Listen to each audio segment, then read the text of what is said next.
نحمده ونصلي على رسوله الكريم وعلى آله وصحبه أجمعين أما بعد فأعوذ بالله من الشيطان الرجيم بسم الله الرحمن الرحيم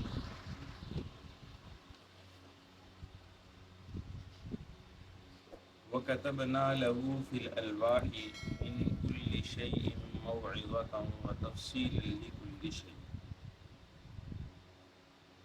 اور لکھ دی ہم نے موسیٰ علیہ السلام کے لیے تختیوں کے اندر ہر قسم کی نصیحت اور ہر چیز کی تفصیل، بتفصیل لکل شیء، اور ہر طرح کی تفصیل، فخذها بقوہ،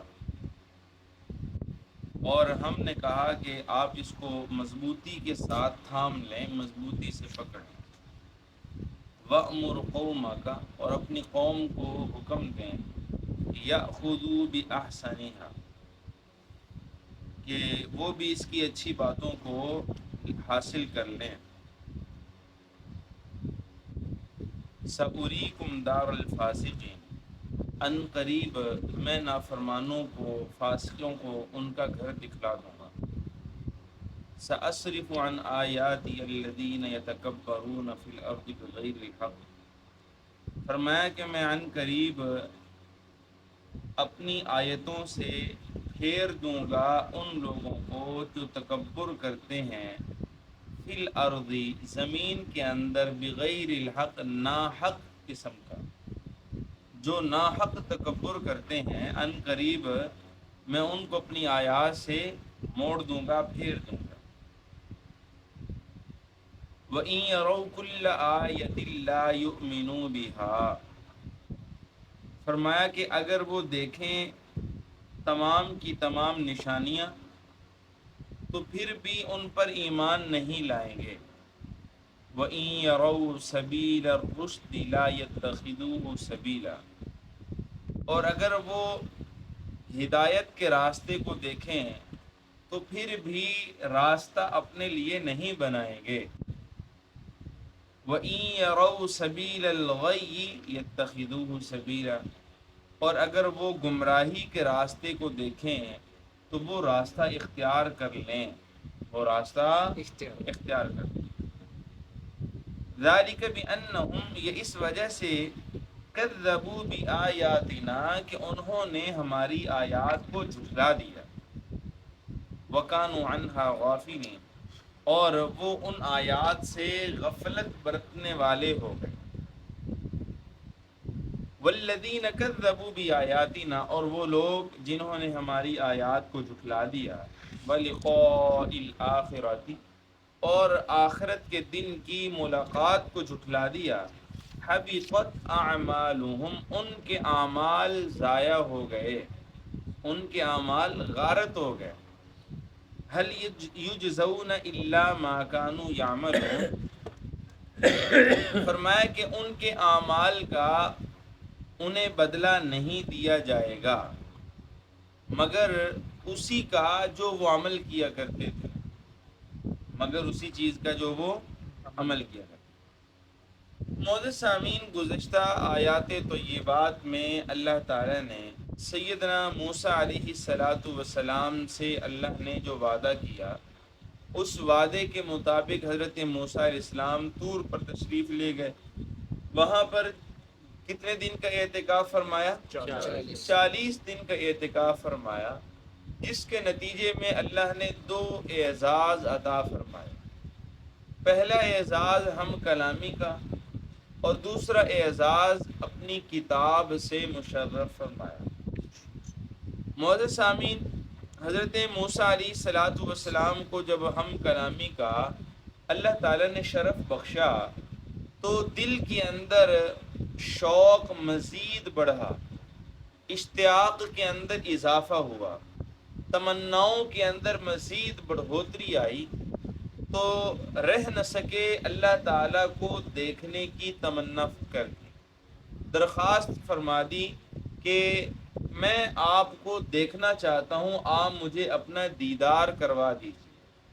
تو معزز سامعین، اللہ تعالیٰ نے جو ہے وہ حضرت موسیٰ علیہ السلام کو جواب میں کیا ارشاد فرمایا کہ لن ترانی، اے موسیٰ آپ مجھے دیکھ نہیں سکتے.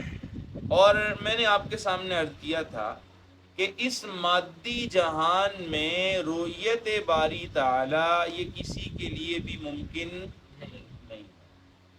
اسی لیے اللہ تعالیٰ نے پھر فرمایا کہ یہ سامنے آپ کے پہاڑ ہے، میں اپنی تجلی اس پر ڈالنے لگا ہوں، آپ اس کو دیکھیے. اگر وہ پہاڑ میری تجلی برداشت کر گیا تو پھر ممکن ہے کہ آپ بھی اس تجلی کو برداشت کر سکیں.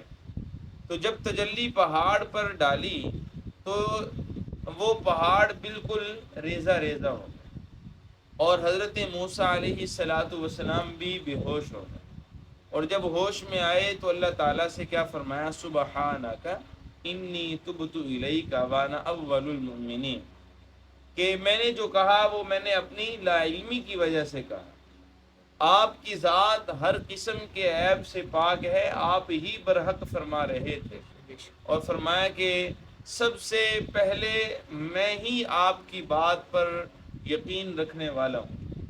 تو بہرحال معزز سامعین، اب اس طرح کی چیزیں جو ہے وہ وہاں پہ آئیں تو اللہ تعالیٰ نے اس کے جواب میں کیا ارشاد فرمایا کہ اے موسیٰ آپ اتنے عام بھی نہیں ہیں کہ رؤیت جو ہے وہ ممکن نہ ہو. رؤیت تو کسی کے لیے بھی ممکن نہیں ہے، لیکن پھر بھی میں نے آپ کو انسانیت میں سے چنا ہے، منتخب کیا ہے، اور میں نے آپ کو اپنی رسالت کے لیے اور اپنی ہم کلامی کے لیے بطور خاص انبیاء میں سے بھی آپ کا انتخاب کیا ہے.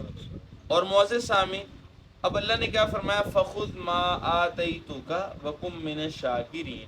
بس نصیحت میری آپ کے لیے یہ ہے کہ جتنا میں آپ کو دے دوں اتنا آپ لے لیا کریں اور پھر میرا شکر ادا کریں. یعنی جو مل جائے اللہ کی طرف سے ہمیں اس پر کیا کرنا چاہیے؟ شکر ادا کرنا چاہیے. اچھا، یہاں پہ مزید ایک بات کی وضاحت اور پھر آگے چلتے ہیں سبق کی طرف، کہ اس کا یہ مطلب نہیں کہ ہم اللہ تعالیٰ سے مانگ نہیں سکتے، ہم اللہ تعالیٰ سے دعا نہیں کر سکتے. نہیں، مانگ ہم اللہ کی شان کے مطابق سکتے ہیں، اس کی اجازت ہے. جتنی وہ ذات بلند اور بڑی ہے اتنے بڑے بڑے مطالبے اللہ تعالیٰ سے کیا کرو. دعاؤں کے اندر دنیا اور آخرت کے خزانے مانگا کرو.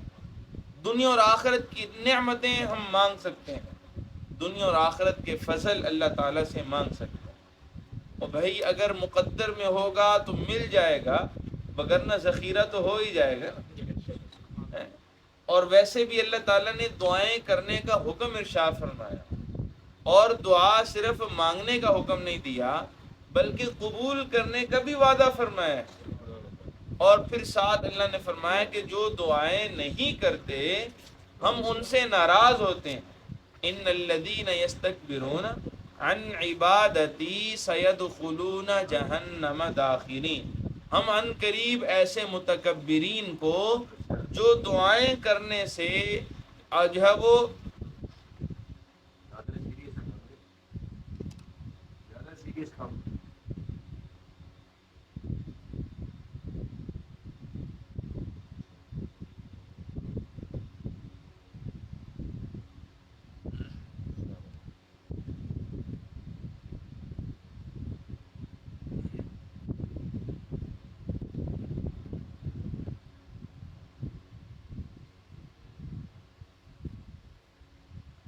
تو معزز سامعین، آج کے اس درس میں اللہ تعالیٰ نے حضرت موسیٰ علیہ السلام کو جو کتاب عطا فرمائی اس کے بارے میں مزید تھوڑی تفصیل اور وضاحت بیان فرمائی. پیچھے فرمایا تھا نا آخری آیات میں کہ فَخُذْ مَا آتَيْتُكَ، جو چیز ہم آپ کو دے دیں اسے آپ لے لیا کریں، وَكُن مِّنَ الشَّاكِرِينَ، اور اسی پر شکر ادا کیا کریں. اب جو چیز اللہ نے عطا فرمائی تھی یہاں آج کے سبق میں اللہ تعالیٰ نے اسی کی وضاحت بیان فرمائی. اب دیکھیے کیا فرمایا، ارشاد ہوتا ہے وَكَتَبْنَا لَهُ فِي الْأَلْوَاحِ مِنْ كُلِّ شَيْءٍ مَوْعِظَةً، کہ ہم نے حضرت موسیٰ علیہ السلام کے لیے تختیوں میں ہر قسم کی نصیحت لکھ دی تھی. پہلی بات تو یہ ہے کہ اللہ فرما رہے ہیں کہ ہم نے تختیوں میں لکھا تھا، وہ جو کتاب ہم نے ان کو عطا کی وہ کتاب کس چیز پر لکھی ہوئی تھی؟ تختیوں پر لکھی ہوئی تھی۔ اب یہاں پہ سوال پیدا ہوتا ہے، بعض لوگ سوال کر دیتے ہیں کہ یہ جو تختیاں تھیں یہ کس چیز کی تھیں؟ آیا لکڑی کی تھیں یا کسی اور دھات کی تھیں، لوہے کی تھیں، پیتل کی تھی، کس چیز کی تھیں؟ اس کی کوئی وضاحت کہیں پہ موجود نہیں۔ دراصل یہ ایک ضابطہ سمجھ لیجئے کہ ہماری شریعت جو مقصودی چیزوں کو ابھارتی، جو مقصودی چیزیں ہیں ان کو نمایاں کرتی ہے، اور ہمارا جو وہ ذہن بنایا جاتا ہے، وہ ہماری ذہن سازی من حیث الامت وہ یہ کی گئی ہے کہ مقصودی چیزوں کو غور سے دیکھو، ان کو جو ہے وہ پورے جو ہے وہ طریقے سے دیکھو، اور باقی جو چیزیں ہیں غیر مقصودی چیزیں ان کی طرف اپنی صلاحیتیں مت کھپائیں۔ بس یہ معزز سامعین اللہ تعالیٰ کا یہاں پہ ارشاد ہے۔ جی دیکھیے فرمایا وَتَفْصِيلًا لِكُلِّ شَيْءٍ، اور اس کے اندر ہر قسم کی تفصیل موجود تھی۔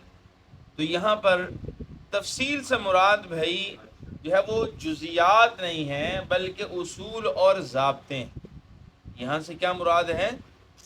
اصول اور ضابطے مراد ہیں، جزیات مراد نہیں ہے۔ ایسا نہیں کہ اللہ تعالیٰ نے پوری کائنات کا علم جو ہے وہ تورات کے اندر رکھ دیا۔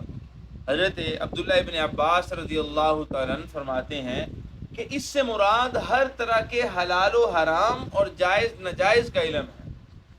یہ جو فرمایا نا کہ ہم نے ہر قسم کی تفصیل اس میں لکھ دی تھی، اب اس کا یہ مطلب نہیں کوئی اٹھ کے کھڑا ہو کے کہہ سکتا ہے اور جی کیمیا بنانے کا گر جو ہے وہ ہمیں بتا دو، ایٹم کا فارمولہ ہمیں جو ہے وہ تورات سے ثابت کر کے دکھا دو، مختلف چیزوں کی۔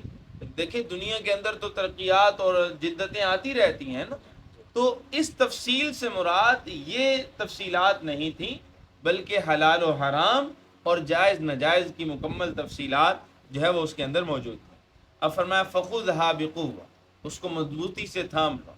اچھا مضبوطی سے تھامنے کا کیا مطلب ہے کہ قوت سے پکڑ لو؟ نہیں، اس کا مطلب یہ ہے کہ اس پر مضبوطی سے عمل پیرا ہو جاؤ، اپنے عمل کے اندر اس کو پختہ کر لو کہ کبھی بھی اس کے علاوہ کوئی عمل تمہاری زندگی سے، تمہارے جو ہے وہ جسم سے سرزد نہ ہو۔ فرمایا وَأْمُرْ قَوْمَكَ، اپنی قوم کو حکم دیجئے یَأْخُذُوا بِأَحْسَنِهَا، کہ اس کے اندر جو چیزیں اچھی ہیں ان کو لے لیں۔ اچھا بھائی اب یہاں پہ ایک سوال پیدا ہوتا ہے کہ کیا صرف جو اچھی باتیں تھیں انہی کو لینا تھا، جو اچھی نہیں تھیں ان کو چھوڑ دینا تھا؟ اب مزید اگلا سوال پیدا ہو جاتا ہے کیا تورات کے اندر کچھ اچھی چیزیں بھی تھیں اور کچھ اچھی چیزیں نہیں بھی تھیں؟ اب اس کا جواب سنیں، ایسا نہیں تھا کہ اللہ کی کتاب کے اندر کچھ چیزیں تو اچھی ہوں اور کچھ اچھی نہ ہوں۔ کتاب الہی ہو اور اس کے اندر بعض چیزیں اچھی نہ ہوں، یہ کیسے ممکن ہے؟ سب ہی اچھا تھا۔ تو پھر اللہ نے یہاں پہ فرمایا کہ ہم نے ان سے کہا کہ ان میں جو اچھی چیزیں ان کو اپنا لو۔ اس کا کیا مطلب ہے؟ اس کا مطلب سمجھ لیجئے، فرمایا کہ احکام شرع کی دو قسمیں ہیں بنیادی طور پر۔ شریعت نے جو احکام ہمیں دے رکھے ہیں ان کی کتنی قسمیں ہیں؟ دو قسمیں۔ بعض احکام کا تعلق عزیمت سے ہوتا ہے اور بعض کا تعلق رخصت سے ہوتا ہے۔ اب اس کا کیا مطلب ہے؟ اس کو ایک مثال سے سمجھ لیجیے کہ ایک روزہ دار ہے، اب وہ ایک جو ہے وہ مسافر ہے، اس نے سفر پہ ہے۔ اب مسافر کے لیے روزے کا حکم وہ کیا ہے کہ اگر وہ روزہ چھوڑنا چاہے تو شریعت اس کو چھوڑنے کی اجازت دے رہی ہے۔ اپنے سفر کی وجہ سے اگر روزہ چھوڑنا چاہتا ہے تو چھوڑ سکتا ہے، لیکن اگر رکھے گا تو باعث اجر ہوگا، زیادہ ثواب ملے گا۔ اب رکھنا روزہ جو ہے وہ سفر کے باوجود یہ عزیمت ہے، یہ بلند درجے کا کام ہے، یہ قربانی والا عمل ہے، لیکن اگر چھوڑنا چاہے تو اس کی بھی رخصت ہے۔ بات سمجھیں؟ اب یاخذوا باحسنھا، اس لفظ کا مطلب یہ ہے کہ اگرچہ رخصت کا حکم بھی ہے لیکن چاہیے تمہیں یہ کہ تم عزیمت والے حکم پر عمل کیا کرو، تم عزیمت والے حکم پر عمل کیا کرو۔ اگرچہ رخصت کی بھی اجازت ہے لیکن پھر بھی عزیمت والے کام کو جو ہے وہ اپنایا کرو۔ یعنی اگر تھوڑی بہت دین کے لیے قربانی برداشت کرنا پڑے تو کر لیا کرو. اس سے کیا ہوگا کہ تمہارے درجات میں ہی بڑھوتری ہوگی نا. تمہاری خطاؤں کو اللہ مٹا دیں گے, تمہارے اجر و ثواب کو بڑھا چڑھا دیں گے. لیکن جو ہے وہ سہولت پسندی کا اور تساہل پسندی کا شکار ہو جانا اور رخصت پہ ہی عمل کیے جانا, اگرچہ رخصت پر بھی عمل کرنا جائز ہوتا ہے, لیکن عزیمت پر سفر کرنا اور عزیمت کے راستے پہ چلنا, یہ معزز سامعین اولو العزم لوگوں کا کام ہوتا ہے. اونچے ایمان والے لوگوں کا, اونچے اعمال والے جو ہے وہ لوگوں کا یہ ان کی روش ہوتی ہے. تو بہرحال یہ بھی کرنا چاہیے. بات سمجھے, تھوڑی بہت اگر قربانی دینی پڑے تو وہ دے دینی چاہیے, اس سے گریز اور ہمیشہ اپنی مزاج اور خواہشات کا انسان کو پجاری نہیں ہونا چاہیے. اب طبیعتیں تو تساہل پسندی کا ہی شکار ہیں, مزاج تو ایسے ہیں کہ یہ بھئی آرام چاہتے ہیں. ہمارے جسم جو ہیں وہ آرام کے طلبگار ہیں, بس سوکے عمل جو ہیں بتا دیے گئے. سنتیں بھی ہیں تو وہ کیسی, برتن کو اچھی طرح صاف کر لیا کریں, یہ سنت ہے, ٹھیک ہے. اور کھانا کھانے کے بعد منہ میٹھا کیا کریں, یہ سنت ہے. کسی کی گالی کو خندہ پیشانی سے برداشت کرنا, یہ بھی تو سنت ہے. بات سمجھے نہیں سمجھے ہیں؟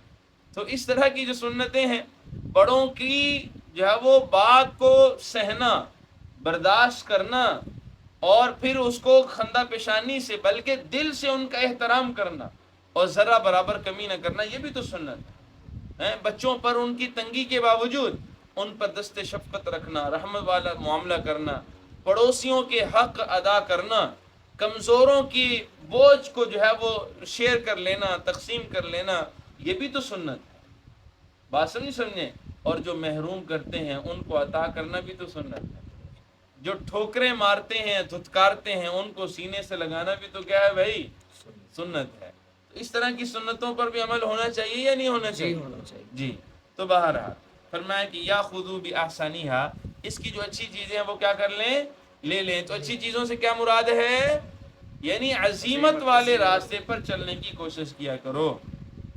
سوریکم دار الفاسقین, اب فرمایا رہی بات فساق و فجار کے ٹھکانوں کی, تو وہ ہم عن قریب تمہیں دکھلا دیں. سأصرف عن آیاتی الذین یتکبرون فی الارض بغیر الحق, فرمایا کہ ہم عن قریب وہ لوگ جو زمین کے اندر ناحق تکبر کرتے ہیں ان کو ہم اپنی آیات سے پھیر دیں گے.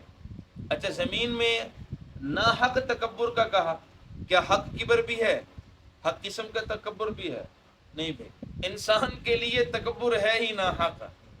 بات میں اللہ نے گویا کہ اس کی جو ہے وہ فطرت کی طرف, اس کی جو ہے وہ اللہ نے خلقت کی طرف یہاں پہ اشارہ فرمایا کہ جس طرح اس کی خلقت ہے تکبر اس کو زیب ہی نہیں دیتا. اب کیسے اس کو پیدا کیا گیا ہے, انا خلقنا الانسان من نطفۃ امشاج نبتلیہ, اور دوسری جگہ پہ ساری تفصیلات جو ہے وہ اس کی موجود ہیں کہ ہم نے نطفے سے لوتھڑا, لوتھڑے سے جو ہے وہ ہڈی سے جو ہے وہ اس کے بعد چمڑا چڑھا دیا, پھر اس کے اندر روح پھونک دی, اور اتنی مدت تک یہ ماں کے پیٹ میں رہا, غلاظتوں, کثافتوں اور 3 پردوں میں رہا. تو بہرحال یہ ساری چیزیں ایسی ہیں جو اگر انسان سوچے تو کبھی بھی کبر کی طرف نہ آئے. بات سمجھے ہیں؟ تو فرمایا کہ کبر تو اس کو زیب ہی نہیں دیتا. ایک ناپاک نطفے اور ناپاک پانی سے پیدا ہونے والا وہ زمین پر اترا کے جب چلتا ہے تو قرآن کہتا ہے انک لن تخرق الارض ولن تبلغ الجبال طولا. وہ انسان تو زمین پر جتنا بھی پاؤں مار کے چلے تو زمین کو شق نہیں کر سکے گا, تو جتنا بھی گردنوں کو اکڑا کر جو ہے وہ زمین پہ چلے کبھی بھی پہاڑوں کی بلندیوں کو نہیں پہنچ سکتا. تو جب کچھ بھی نہیں ہو سکتا تو پھر کبر کیوں کرنا, پھر تکبر سے کیا غرض انسان کو. تو فرمایا کہ الکبر ردائی, اللہ تعالیٰ نے فرمایا کہ یہ جو کبر ہے, جو غرور اور فخر ہے, یہ میری چادر ہے. جو اس کو چھیننے کی کوشش کرتا ہے میں اسے تار تار کر کے رکھ دیتا ہوں. یعنی متکبر کو اللہ ذلیل کرتے, اور دوسرے نمبر پہ دوسری طرف متواضع کو اللہ تعالیٰ بلند و برتر کر دیتے ہیں. اس لیے اگر کوئی چاہے کہ میرا مقام اور رتبہ بلند ہو جائے, اسے چاہیے کہ تواضع اختیار کرے, عاجزی اختیار کرے. تو بہرحال فرمایا کہ ایسے لوگوں کو ہم آیات سے پھیر دیں گے. کیا مطلب ہے, یعنی انہیں جو ہے وہ اپنی آیات کی طرف آنے ہی نہیں دیں گے. ان کے تکبر کی وجہ سے، ان کی فطرت خراب ہونے کی وجہ، جبلت کے اندر خرابی کی وجہ سے اور فساد کی وجہ سے، وَإِن يَرَوْا كُلَّ آيَةٍ لَا يُؤْمِنُوا بِهَا، اور فرمایا کہ اگر وہ دیکھیں ساری کی ساری نشانیاں تو پھر بھی ان نشانیوں پر ایمان نہ لائیں۔ یہ ایسے لوگ ہیں جن کو ہم آیات سے پھیر دیں گے نا، یعنی آیات سے دور کر دیں گے، اپنے کلام سے دور کر دیں۔ اللہ فرماتے ہیں کہ ہم ایسے خواہ دور نہیں کریں گے، بلکہ کائنات بھر کی نشانی بھی ان کے سامنے آ جائیں پھر بھی وہ ایمان نہیں لائیں گے۔ ان کی اتنی جبلت اور ان کی خلقت اور سرشت اور فطرت اتنی خراب ہو چکی ہے، ان کی عادات اتنی خراب ہو چکی ہیں۔ فرمایا کہ وَإِن يَرَوْا سَبِيلَ الرُّشْدِ لَا يَتَّخِذُوهُ سَبِيلًا، اگر وہ ہدایت کا راستہ دیکھیں تو پھر بھی اس پر چلنے کی ان کو توفیق نہ ہو۔ ہدایت کا راستہ اپنی آنکھوں سے دیکھنے کے باوجود وہ کبھی بھی اس کو قبول نہ کریں۔ وَإِن يَرَوْا سَبِيلَ الْغَيِّ يَتَّخِذُوهُ سَبِيلًا، فرمایا کہ جیسے ہی گمراہی کا راستہ دیکھے فوراً اس پر چلنا شروع کر دیں۔ اور بھائی جب جبلت کے اندر، خلقت کے اندر خرابی فساد آ گیا نا، تو اب کیا ہے کہ یہ الٹے راستے پہ جا رہا ہے، ہدایت کی بجائے گمراہی کے راستے پہ چل رہا ہے۔ بھئی ایسے لوگ ہوتے ہیں نہیں ہوتے ہیں؟ ہر الٹے کام کے ساتھ وہ کھڑے ہوتے ہیں، ہر الٹی بات انہوں نے کرنی ہوتی ہے، ہر الٹا راستہ جو ہے وہ ان کا راستہ ہوا کرتا ہے۔ تو یہ قرآن ایسے ہی لوگوں کے بارے میں کہہ رہا ہے، ذَلِكَ بِأَنَّهُمْ كَذَّبُوا بِآيَاتِنَا، فرمایا کہ یہ اس وجہ سے کرتے ہیں کہ انہوں نے ہماری آیات کو جھٹلا رکھا ہے، وَكَانُوا عَنْهَا غَافِلِينَ، اور ہماری آیات سے کیا ہیں؟ غافل ہیں۔ وَالَّذِينَ كَذَّبُوا بِآيَاتِنَا، اور وہ لوگ جنہوں نے ہماری آیات کو جھٹلا دیا، وَلِقَاءِ الْآخِرَةِ، اور آخرت کے دن کی ملاقات کو جھٹلا دیا۔ یہ آخرت کے دن کی ملاقات کس سے ہے بھائی؟ یہ ملاقات کس کی ملاقات کی بات ہو رہی ہے بھائی؟ کس کی ملاقات کی طرف اشارہ ہے؟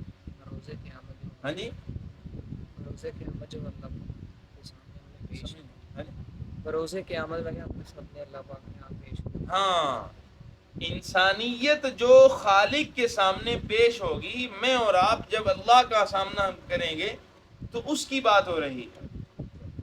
فرمایا کہ جو ہماری آیات کو جھٹلا دیتے ہیں اور ہماری ملاقات کا انکار کر دیتے ہیں، حبطت اعمالہم، ہم ان کے اعمال کو ضائع کر دیتے ہیں۔ اگر کوئی نیکی کا کام کرتے بھی ہیں تو اللہ تعالیٰ قبول نہیں فرماتے۔